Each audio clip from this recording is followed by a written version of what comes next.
Ça a le look d'une série, le style d'une série, mais ce n'en est pas une. Il s'agit de la nouvelle campagne pour lutter contre l'alcool au volant, avec Cody parmi les guest stars. Avoue que c'est bien fait, hein. Même moi j'y ai cru. C'était du jus de pomme. La vie, c'est pas une série. Alors conduis pas sous influence. C'est Bruxelles Mobilité qui est à l'initiative du clip. L'alcool au volant, on en débattait aussi à la Chambre cet après-midi, où plusieurs propositions de loi ont été déposées.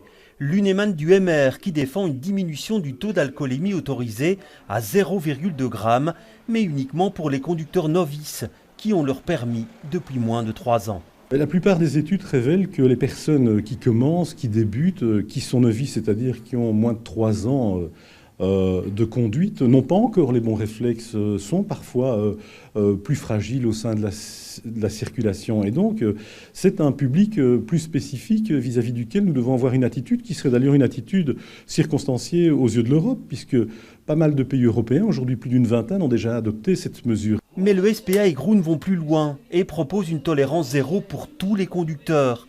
C'est aussi l'opinion de l'Institut Vias.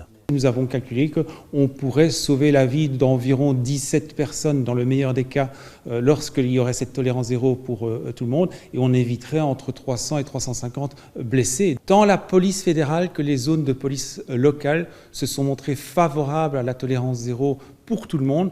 C'est beaucoup plus facile pour eux que d'avoir des taux différenciés en fonction conducteur professionnel ou pas, jeune conducteur ou pas, etc., etc. Mais il n'y a actuellement aucun consensus politique sur cette question. Le débat de cet après-midi l'a une nouvelle fois montré.